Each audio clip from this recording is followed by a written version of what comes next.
Good morning everyone and welcome back to the bakery. Today we're back in Dark Souls 3 and I won't lie, we're actually doing a different challenge than the poll had for options. Why? Because I'm afraid of Cheat Engine, that's why. So instead, we're gonna be seeing if I can beat Dark Souls 3 as, Man Zorro. Man, I really should have worked more on that name. So if you're wondering what that means, we're gonna be attempting to beat Dark Souls 3 as Zorro. No, not that one. That's right. The Zorro I'm talking about, if you couldn't tell, but, like, as specified in the title and the thumbnail, what, did you just not read anything? Is not the one from One Piece. I actually wasn't even aware that was a character when I started the challenge. No, the Zorro we're imitating is a classic literature and film anti-hero created by Johnston McCulley in 1919. This character, a Spanish outlaw defending those who can't protect themselves, was massively accredited and influential in popular media, although he has been losing relevance in recent times due to things like his anime counterpart. Also, the fact that he's over 100 years old now, but, you know, you gotta respect your elder. The Zorro we're portraying is spelled with 2 R's. Just in case you wanted to search him up. A masked vigilante who utilizes a rapier in his many fights. So obviously, that means we'll be using thrusting swords only. So our starting class is actually going to be the assassin, because they start with the S-stock. A two-handed thrusting sword that we're going to use one-handed. Anyway, as I create our character, I'll go over the rules. So Zorro, as I stated a moment ago, uses a rapier, which is a one-handed thrusting sword developed in the early 16th century and used up until the early 18th century, so it's been around for a long time. I don't know why I felt the need to explain what a rapier is, but oh well, here we are. So obviously, this means we can only use thrusting swords. However, this game has one-handed as well as two-handed thrusting swords. Zorro uses many weapons, but the most prominent similarity between his fighting styles is his use of one-handed implements. So I've decided we are allowed to use two-handed thrusting swords, but only if we use it in one hand, taking some of the effectiveness away. Otherwise, it's a pretty straightforward challenge. No summoning, we can use any armor and rings, we can only use physical infusions, and our goals are to kill every boss, beat the game, and collect all 6 thrusting swords. So anyway, here's us. I tried making a gaunt-looking man, but ended up accidentally making a starved Quentin Tarantino instead. Let's drop right in.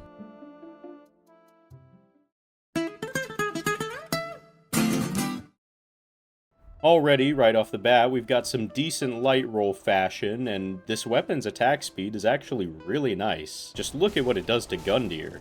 That was super fast. And during this fight, I found out the Charged Heavy even has a cool little feint attack flourish that Zorro does. So we start off our visit to Firelink by jumping up this tree. Jumping up this tree.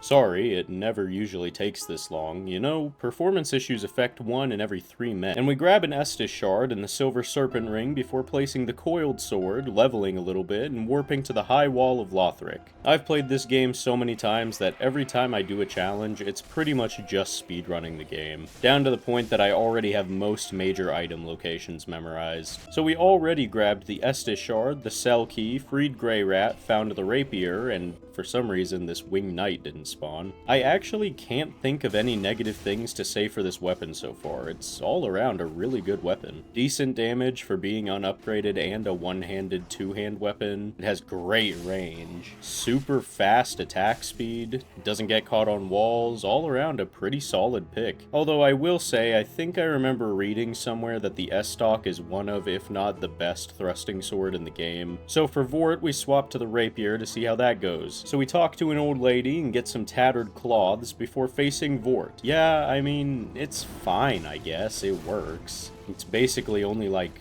less range and 10 less damage than the S-stock. It does have a higher base dex scaling though, so I think I'll use the S-stock until the total damage on the rapier surpasses its own. Or maybe I'll get a sharp gem for the S-stock and use that for the rest of the game. So here... Sorry. Jesus, what the... So here we are in Undead Settlement. Yol, I swear I won't forget the free 5 levels this time. Pinky promise.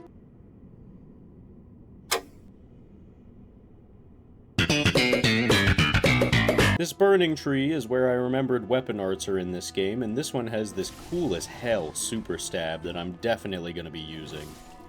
Oh yeah, we also grabbed Loretta's bone in the Estus shard here. So we drink some soup, die to Hodrick because I hate him, fall off a cliff, grab the cleric set and Mortician's ashes, opening the sewer shortcut, and upgrade the rapier, where, what do you know, after only 2 upgrades its damage is better than the S-stock. I wonder how large the poise difference is though. So I decide, before we get Sigurd, let's eliminate the curse-rotted Greatwood, because why not? And just like I suspected, he goes down as easy as possible. So let's just move on to the Crucifixion Woods. First, however, we gotta make a new friend and help Sigurd kill this demon. Except you're just gonna have to believe me because I accidentally had the recording paused when we did it. Anyway, after our little cat arena nap, we give homeboy right here his easy bake oven before grabbing this Estus shard and fighting Crystal Sage.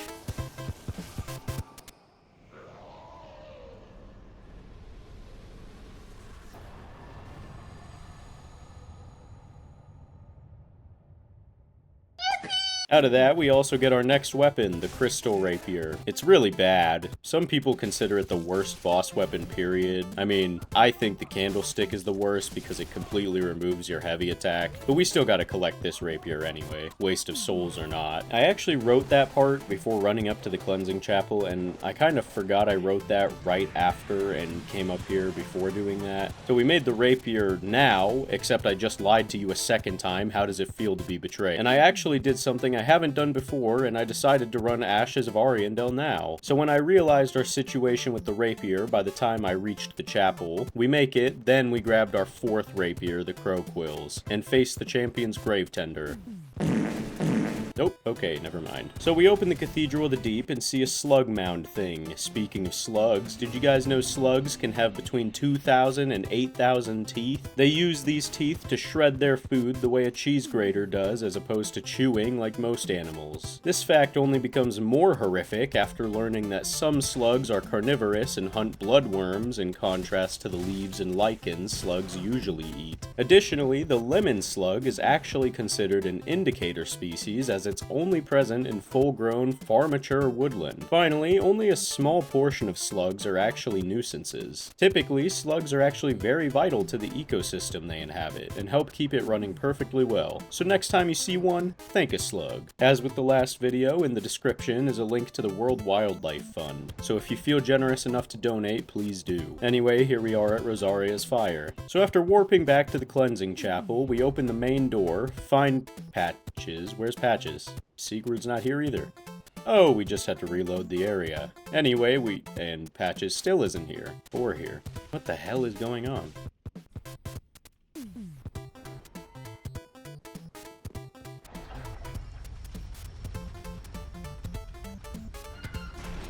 Well, here he is for some reason, costing us 20,000 souls, meaning we need to farm the 15,000 I was saving for Sigurd's armor now, all because he decided not to follow protocol. So we purchase Sigurd's armor and return it, finally getting to face the deacons. Oh, they're healing him.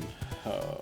After dying a second time, I decide we'll get the treasures from Farron Keep first, so we eliminate this demon and grab this Sharp gem before we go back to Firelink to infuse our rapier, with Sharp bringing our dex scaling up to an A. Then we use the Titanite shards we collected in the swamp, as well as the 2 large shards we already had, to bring our weapon up to +4, and make the Havel ring before finally rematching the deacons. Finally! For future reference, don't bring a stabbing weapon to a group fight. So with that, and an hour and a half wasted on the deacons, we can finally eliminate the Abyss Watchers and rush our way through the catacombs. Don't worry, I didn't forget old Demon King and Smoldering Lake, I just decided to fight Wolnir first for a closer bonfire. Easy peasy. So before heading out into a Chilly Willy Valley, we get the Demon Ruins bonfire and grab all the large Titanite shards we need before upgrading our rapier to +6. And then here we are, icy as always. Wobbly Wall! Then up these stairs and into the Church of Yorshka. So from here I rush over to the first Irithyll dungeon bonfire just to have it ready. Then we greet Onion Bro to move him into the dungeon before opening the elevator shortcut and realizing we're being hunted. So we just go ahead and open the other church shortcut anyway. First try, yeah, I rubbed his nose in it. So after that, we grab the Fap Ring before reaching Anorlando and facing Aldrich. Easy peasy, blowing through these bosses like leaves in a leaf blower. Let's do Dancer. Yes, I mean that kind of dude. Hi, Grandma. So I did notice during this fight that our range and the fact we have such a thin blade are kind of annoying. Near the end, I kept thrusting between her legs, not that way, but overall, easy fight. Osiris time. First, we gotta grab these Titanite chunks, this shortcut, upgrade to +7, and now it's Osiris time. Remember the issue I mentioned with Dancer? Yeah, it was much worse here. He was still a relatively easy fight, but definitely very annoying and tedious. So we grab our Disneyland ticket and drop down into the untended graves, getting enough chunks to make our sword level 8, then it's time to fight Mr. Steal Yo Girl.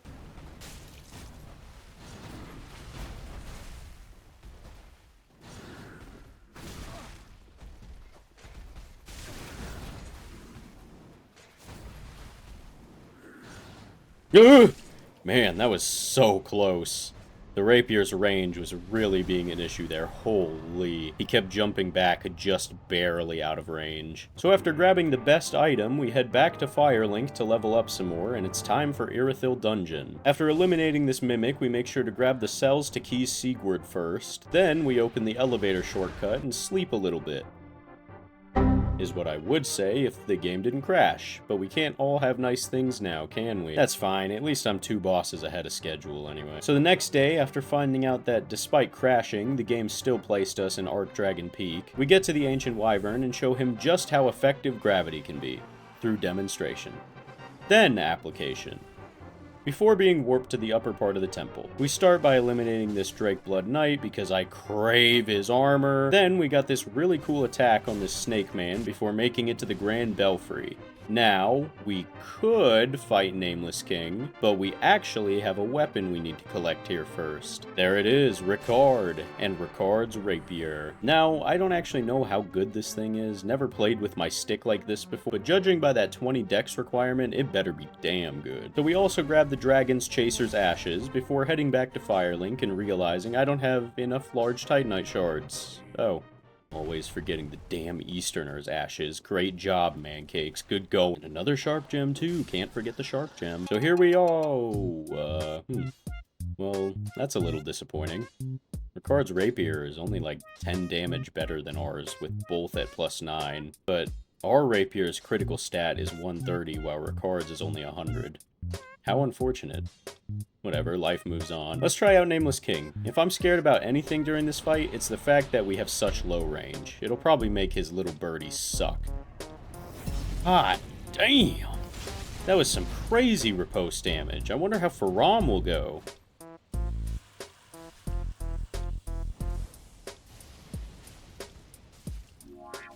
Well, the Rapier was actually a lot more effective than I thought it would be.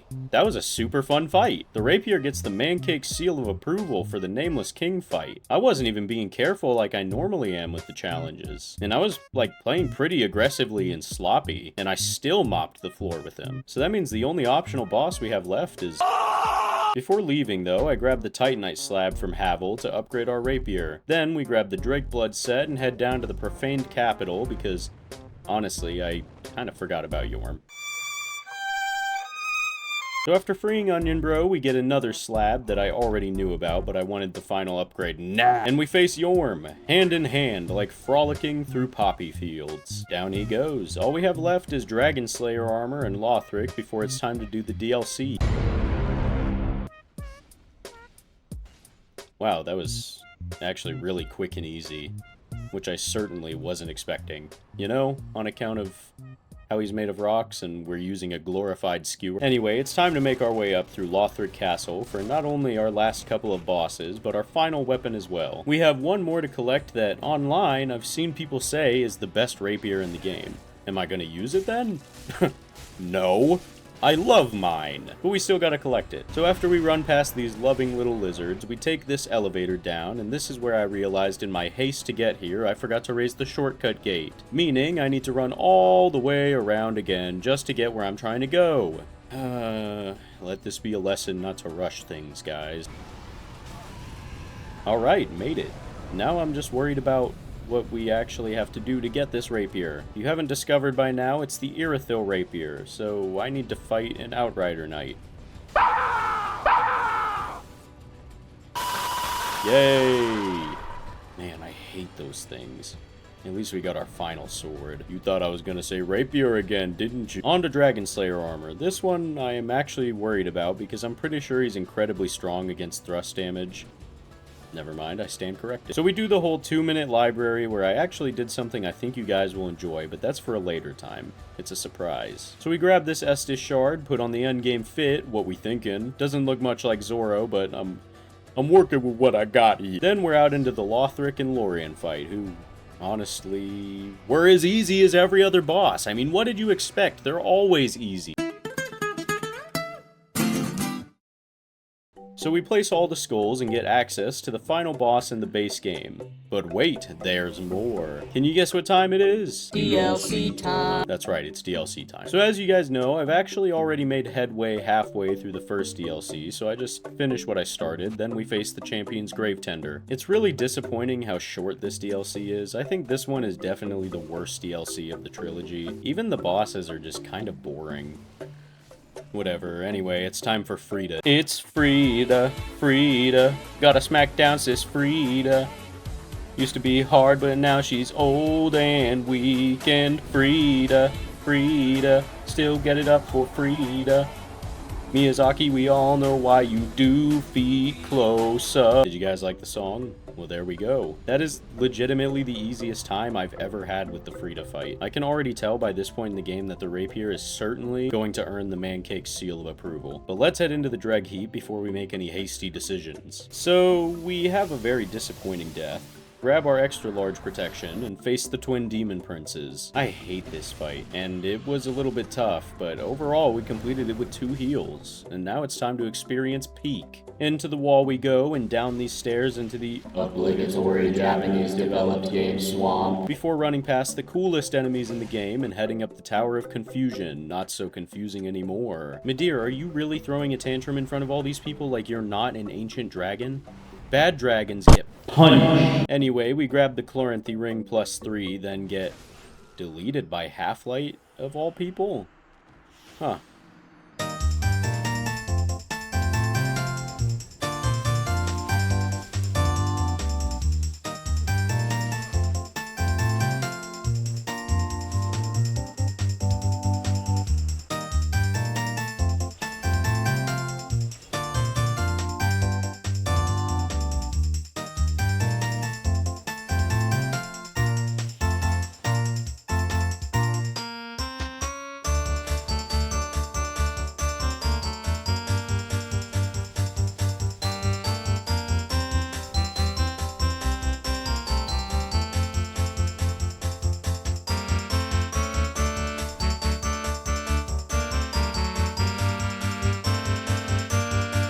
I don't care how many NPC fights you make FromSoft, I'm never gonna like doing them. Strangely enough, in a complete whack turn of events, Half-Light ended up being the toughest boss of the run. However, after some patience and a few attempts, we get a certainly cheek-clenching victory. So we got 3 bosses left: Soul's protagonist Gwyncarnate, Toothless's older cousin, Eyeless, and mutated bachelorette party entertainment. So we head after Midir first. And on our second attempt, after getting this huge scripted poise break, that's the end of Dark Eater Midir. Gale time.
Gale is dead.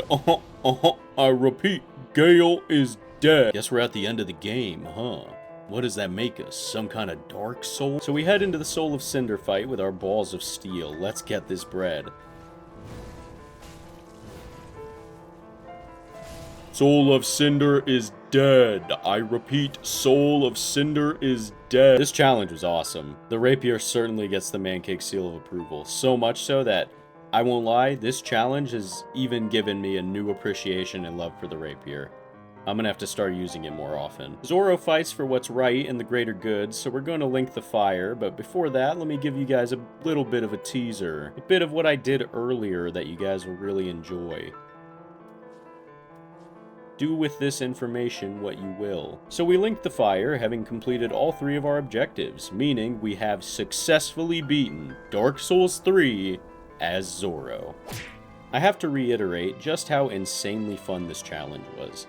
I've never used rapiers before because I don't really like quote-unquote finesse-type weapons, but this challenge has really opened my eyes, and I'm definitely going to be using rapiers a lot more often now. I highly suggest just trying to beat this game with the base rapier if you're a heavy weapon user like me, or if you just want to try it. Remember, a link to the World Wildlife Fund is present in the description, so if you want to donate to conservation efforts, please do. 10,000 subs for a Mancake's cake reveal. Otherwise, that's all I have for you guys today. So, as always, have a fantastic day.